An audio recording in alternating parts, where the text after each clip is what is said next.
નમસ્તે જય હિન્દ મિત્રો વિડીયોના થંબનેલમાં જોયું એ રીતે આજના વિડીયોનો જે મુખ્ય ટોપિક છે એ કોમ્પ્યુટર સર્ટિફિકેટ માટે જે કન્ફ્યુઝન છે, જે પણ લોકો ફોર્મ ભરવા માંગે છે કે કોમ્પ્યુટર સર્ટિફિકેટ છે જોઈશે કે નહીં જોઈએ, કોમ્પ્યુટર સર્ટિફિકેટ છે એના વગર તમે ફોર્મ ભરી શકો છો કે નહીં, અને બીજો પ્રશ્ન મિત્રો કે આ ફોર્મ છે કઈ રીતે ભરવું, તો આ વિડીયોની અંદર આપણે આ બંને કન્ફ્યુઝન છે દૂર કરીશું.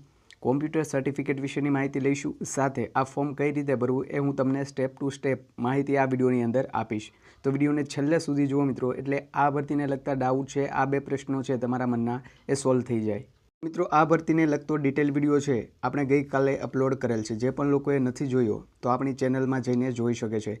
પણ એમ છતાં જે પણ નવા લોકો આ વિડીયો જુએ છે એમના માટે 1 મિનિટની અંદર હું શોર્ટમાં આ માહિતી છે આપી દઉં છું કે ગ્રામીણ ડાક સેવક ભરતી મિત્રો ગુજરાત સર્કલની જાહેર થઈ છે, એની અંદર 1826 જગ્યાઓ છે અને લાયકાત છે મિત્રો 10 પાસની માંગેલ છે. હવે જે પણ લોકો ગ્રેજ્યુએટ હોય કે 12 પાસ હોય તો આ ફોર્મ તો ભરી જ શકે છે, પણ આ જે ફોર્મનું મેરિટ છે મિત્રો એ 10માના માર્ક્સના આધારે બનશે.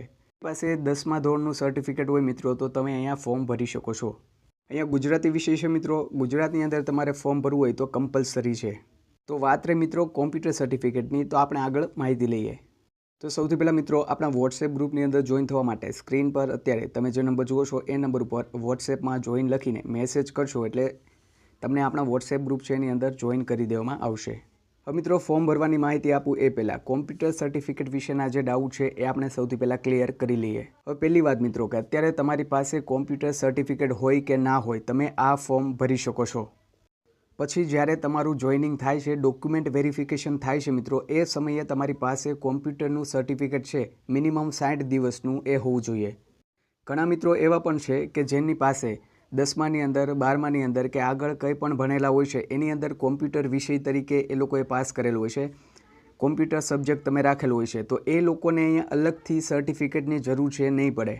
અહીંયા મિત્રો સ્ક્રીન પર જણાવેલ છે, તમે જોઈ શકો છો કે કોમ્પ્યુટરનું જે સર્ટિફિકેટ છે મિનિમમ 60 દિવસનું એક કોમ્પ્યુટર ટ્રેનિંગ ઇન્સ્ટિટ્યૂટ છે મિત્રો, central government, state government, university, કોઈ બોર્ડ કે પ્રાઇવેટ ઓર્ગેનાઇઝેશન છે એના દ્વારા ચાલતું હોય એનું 60 દિવસનું મિનિમમ હોવું જોઈએ. સાથે એ પણ જણાવેલ છે કે જે પણ લોકોએ કોમ્પ્યુટર છે એક સબ્જેક્ટ તરીકે એ ભણેલા છે કે 10માની અંદર 12માની અંદર કે પછી કોઈ હાયર એજ્યુકેશન લેવલની અંદર, બરાબર છે, તો એમને અહીંયા અલગથી સર્ટિફિકેટની જરૂર પડતી નથી. તમે અત્યારે ફોર્મ ભરશો મિત્રો ત્યારે તમારી પાસે કોમ્પ્યુટર સર્ટિફિકેટ હોય કે ના હોય આ ફોર્મ ભરી દેવું. ફોર્મ તમારું છે એ રિજેક્ટ નહીં થાય, બરાબર છે, પણ જ્યારે તમારું જોઈનિંગ થાય, ડોક્યુમેન્ટ વેરિફિકેશન થાય ત્યારે તમારી પાસે કોમ્પ્યુટરનું સર્ટિફિકેટ છે હોવું જરૂરી છે. હવે મિત્રો આ ડાઉટ છે કોમ્પ્યુટર સર્ટિફિકેટ વિશેનો, જો આ ક્લિયર થઈ ગયો તો હવે આપણે ફોર્મ કઈ રીતે ભરીએ એની માહિતી લઈએ. હવે મિત્રો ફોર્મ ભરવા માટેની સ્ટેપ ટુ સ્ટેપ મેથડ છે એ હું તમને સ્ક્રીનશોટ સાથે સમજાઈ જાય એ રીતે સમજાવીશ, બરાબર. તો સૌથી પહેલાં મેં અહીંયા ઓફિશિયલ વેબસાઇટ છે એમની ખોલી લીધી છે, બરાબર છે. આ પ્રકારનું લેઆઉટ છે આવશે, જેની અંદર તમે જોઈ શકશો કે પહેલું સ્ટેજ છે રજિસ્ટ્રેશન છે, બીજું છે ફી પેમેન્ટ છે અને ત્રીજું છે એપ્લાય ઓનલાઈન માટેનું છે. તો સૌથી પહેલાં જે રજિસ્ટ્રેશન લખેલું જે છે એના ઉપર આપણે ક્લિક કરીશું અને રજિસ્ટ્રેશન છે એ સૌથી પહેલાં કરવાનું રહેશે. તમે હવે જ્યારે રજિસ્ટ્રેશન ઉપર ક્લિક કરશો ત્યારે આ પ્રકારનું ફોર્મ છે મિત્રો ખુલી જશે. એની અંદર તમારે આ જે પણ માહિતી માંગેલ છે એ ભરવાની રહેશે. પહેલું છે એપ્લિકન્ટ નેમ, બરાબર છે, તો તમારું નામ લખવાનું છે જે 10માના સર્ટિફિકેટની અંદર હોય એ, અને પછી છે ફાધરનું નામ છે એ પણ 10માના સર્ટિફિકેટની અંદર જે પણ દર્શાવેલું હોય એ રીતે. એના પછી છે મિત્રો મોબાઈલ નંબર છે, આધાર નંબર છે, એના પછી છે તમારું ઈમેલ આઈડી.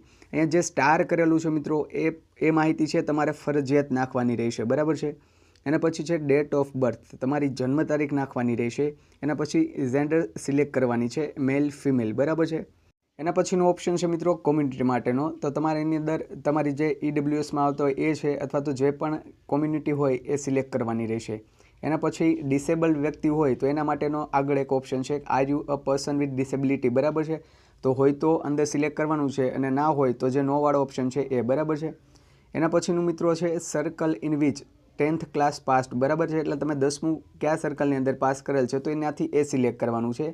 10મું તમે કયા વર્ષની અંદર પાસ કરેલ છે એ અંદર ટેબ ઉપર ક્લિક કરીને સિલેક્ટ કરવાનું રહેશે.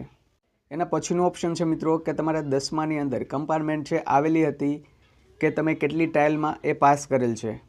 એના પછી આગળનું ઓપ્શન છે મિત્રો કે તમે સાયકલ ચલાવી શકો છો કે નહીં, એ હા કે ના અંદર જે સિલેક્ટ કરી લેવાનું છે. એના પછી તમે અત્યારે પોસ્ટ વિભાગના કોઈ એમ્પ્લોય છો કે નહીં, કર્મચારી, તો એ સિલેક્ટ કરવાનું છે. અને આગળ મિત્રો કેપ્ચા કોડ આપેલ છે, એ કેપ્ચા કોડ છે બાજુમાં ગ્રીન અક્ષરનો, અહીંયા એન્ટર કરીને પછી અહીંયા નીચે તમે જોઈ શકો છો પ્રિવ્યૂવાળો ઓપ્શન આપેલ છે, તો એ પ્રિવ્યૂ ઉપર ક્લિક કરી લેવાની, એટલે તમને ખબર પડશે કે આ પ્રકારનું છે એ તમારું ફોર્મની અંદર જે માહિતી નાખેલ છે એ બનશે. એટલે ચેક કરી લેવું કે માહિતી છે એની અંદર કંઈ ભૂલ તો નથી ને. આગળ મિત્રો એના પછી છે નીચે હાઇલાઇટ કરેલો જે પાર્ટ છે એની અંદર 2 બોક્સ આપેલા છે, એ બોક્સ ઉપર તમારે ડિક્લેરેશન માટે જે ખરાની નિશાની છે એના ઉપર ટિક માર્ક કરવાનું, એ બંને બોક્સ ઉપર તમારે ટિક માર્ક કરવાની છે અને એના પછી નીચે ફાઇનલ જે સબમિટનો ઓપ્શન આપેલ છે એ સબમિટ કરવાનું રહેશે. ત્યાં મિત્રો તમારું રજિસ્ટ્રેશન છે કમ્પ્લીટ થાય એના પછી બીજો ઓપ્શન છે અહીંયા ફી પેમેન્ટ માટેનો, ત્યાં આવી જવાનું છે ને એના ઉપર ક્લિક કરવાની છે. મિત્રો એ ઓપ્શન ખુલશે એટલે અહીંયા તમારો રજિસ્ટ્રેશન નંબર છે એ તમારે નાખવાનો રહેશે, જે અહીંયા બોક્સ દેખાય છે ત્યાં. જ્યારે બાકી નીચે માહિતી આપી છે મોબાઈલ નંબર, નામ, કોમ્યુનિટી અને જે રૂપિયા એ માહિતી છે ઓટોમેટિક ત્યાં આવી જશે. એની નીચે મિત્રો આ રીતે પેમેન્ટ ડિટેલ લખેલી હશે, તમે ક્રેડિટ કાર્ડથી, ડેબિટ કાર્ડથી ઓનલાઈન પૈસા છે અહીંયા પેમેન્ટ કરી શકો છો. અને અહીંયા નીચે મિત્રો મેક અ પેમેન્ટ નામનો ઓપ્શન છે, એના ઉપર ક્લિક કરશો એટલે તમારું પેમેન્ટ છે તમારા કાર્ડમાંથી પૈસા છે એ પે થઈ જશે. તમારું પેમેન્ટ મિત્રો કન્ફર્મ થાય ત્યાં સુધી તમારે રાહ જોવી પડશે. એના પછી તમારે એપ્લાય ઓનલાઈન નામનું જે ત્રીજું સ્ટેજ છે મિત્રો એ કરવાનું રહેશે. હવે મિત્રો તમે ફી પેમેન્ટ કરો છો, રજિસ્ટ્રેશન કરો છો તો એની પ્રિન્ટ છે એ તમારે કાઢી લેવાની રહેશે. તમારે આગળ એ પ્રિન્ટ છે એનો ઉપયોગ થઈ શકે છે. તો મિત્રો પેમેન્ટ થયા પછી, કન્ફર્મેશન મળ્યા પછી તમારે જે રજિસ્ટ્રેશન છે મિત્રો એ પૂરું થઈ ગયું છે, એટલે હવે ઓનલાઈન એપ્લાય કરવાનું રહેશે. જો ત્રીજું સ્ટેજ હતું એના માટે, એના ઉપર ક્લિક કરશો એટલે આ રીતનું લેઆઉટ ખુલશે. એની અંદર તમારે રજિસ્ટ્રેશન નંબર નાખવાનો છે અને સાથે તમે ગુજરાત સર્કલ માટે અહીંયા એપ્લાય કરવા માંગો છો તો ગુજરાત સિલેક્ટ કરીને આ જે સબમિટ બટન છે એના ઉપર ક્લિક કરવાનો રહેશે. મિત્રો એ ખુલશે એટલે એની અંદર તમારું એડ્રેસની જે માહિતી છે એ નાખવાની છે. અહીંયા પ્રેઝન્ટ એડ્રેસ લખેલું છે અને જે પરમેનન્ટ એડ્રેસ છે એ લખેલ છે. બે સેમ હોય તો અહીંયા ઉપર ઓપ્શન આપ્યો છે પરમેનન્ટ એડ્રેસની બાજુમાં, ત્યાં ટિક માર્ક કરી દેવાની, એટલે એક એડ્રેસ છે એ બંને જગ્યાએ કોપી થઈ જશે. બરાબર છે. એના પછી મિત્રો આગળ માહિતી આપી છે ક્વોલિફિકેશન ડિટેલ.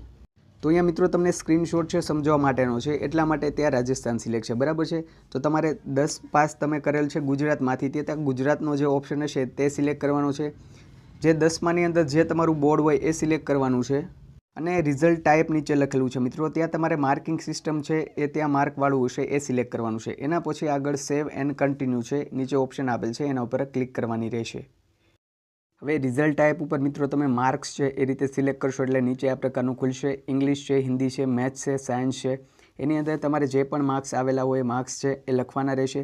સાથે નીચે સિલેક્ટ સબ્જેક્ટ એવો ઓપ્શન છે, એની અંદર જઈને તમારે ગુજરાતી છે એ સિલેક્ટ કરવાનું રહેશે. એના પછી નીચે સેવ અને કન્ટિન્યુવાળો ઓપ્શન છે એના ઉપર ક્લિક કરવાની રહેશે. એના પછી આગળ ડોક્યુમેન્ટ જે અપલોડ કરવાનો ઓપ્શન છે એ ખુલશે, જેની અંદર સ્ટાર કરેલા જે ડોક્યુમેન્ટ છે મિત્રો એ ફરજિયાત તમારે અપલોડ કરવાના રહેશે. ફરજિયાતની અંદર જોઈએ આપણે તો ફોટો છે, સિગ્નેચર છે અને 10માનું જે રિઝલ્ટ છે એનું જે કોપી છે મિત્રો અહીંયા તમારે અપલોડ કરવાની રહેશે. નીચેના 2 ઓપ્શન છે મિત્રો સપ્લિમેન્ટરી માર્ક્સ મેમો માટેના, જો હોય તો તે અપલોડ કરવાના રહેશે. અને જે લાસ્ટ ઓપ્શન છે મિત્રો કોમ્પ્યુટર સર્ટિફિકેટ અપલોડ કરવા માટેનો છે. તો સૌથી પહેલાં અત્યારે તમારી પાસે કોમ્પ્યુટર સર્ટિફિકેટ હોય તો અપલોડ કરી શકો છો, અને ના હોય તો તમારું જોઈનિંગ થાય, ડોક્યુમેન્ટ વેરિફિકેશન થાય એ પહેલાં તમારી પાસે કોમ્પ્યુટર સર્ટિફિકેટ છે આવી જવું જોઈએ. હોય તો અપલોડ કરી દેવું અને ના હોય તો અપલોડ નહીં કરો તો પણ ચાલશે. હવે મિત્રો આ બધા ડોક્યુમેન્ટ અપલોડ થઈ જાય એના પછી નીચે ડિક્લેરેશન નામના બોક્સ આપેલા છે, એ દરેક બોક્સ ઉપર તમારે ટિક માર્ક કરી દેવાની છે. નીચે તમે જોઈ શકો છો કે 7 જેટલા બોક્સ આપેલા છે, એ બધા બોક્સ ઉપર તમે ટિક માર્ક કરીને ખરાની નિશાની આવી જાય એટલે કન્ટિન્યુનો ઓપ્શન નીચે આપેલ છે એના ઉપર ક્લિક કરવાની રહેશે. હવે ત્યાં મિત્રો તમે કન્ટિન્યુ આપશો એટલે અહીંયા ઓપ્શન આવે છે ડિવિઝન સિલેક્ટ કરવા માટેનો. કોઈ પણ ડિવિઝન છે તમારે સિલેક્ટ કરવું હોય તો કરી શકો છો. એના પછીનો ઓપ્શન છે મિત્રો પોસ્ટ સિલેક્ટ કરવા માટેનું, તો તમે પોસ્ટ છે એ સિલેક્ટ કરી શકો છો. આ રીતે મિત્રો 5 ઓપ્શન આપેલા છે કે ડિવિઝન અને પોસ્ટ તમે સિલેક્ટ કરી શકો છો. તમે એક અથવા તો દરેક માટે આ રીતે પોસ્ટ અને ડિવિઝન છે એ સિલેક્ટ કરી શકો છો. એના પછી તમારે સેવ એન્ડ પ્રિન્ટ નામનો ઓપ્શન છે એના ઉપર ક્લિક કરવાની રહેશે. ડિવિઝનમાં આ રીતે તમે કોઈ પણ જિલ્લો છે અહીંયા સિલેક્ટ કરી શકો છો. નીચેનો ઓપ્શન છે મિત્રો, ત્યાં તમે કોઈ પણ પોસ્ટ છે એ સિલેક્ટ કરી શકો છો. આ રીતે તમે એક અથવા તો જે એકથી વધારે પોસ્ટ છે એના માટે સિલેક્ટ કરી શકો છો. અને લાસ્ટમાં સેવ અને પ્રિન્ટ નામનો ઓપ્શન છે એના ઉપર ક્લિક કરવાની રહેશે. મિત્રો એ થઈ ગયા પછી તમારે પ્રિન્ટ છે એ ઓપ્શન ઉપર ક્લિક કરીને આ જે પ્રિન્ટ છે એ કાઢી લેવાની છે. દરેક જગ્યાએ જ્યાં પણ મિત્રો પ્રિન્ટનો ઓપ્શન આવે છે દરેક પ્રિન્ટ છે એ તમારે કાઢી લેવી. આશા કરું છું મિત્રો કે કોમ્પ્યુટર સર્ટિફિકેટને લગતા પ્રશ્નો અને ફોર્મ ભરવાના જે પ્રશ્નો હતા, જે ક્વેરી હતી એ હવે તમારી સોલ્વ થઈ ગઈ છે.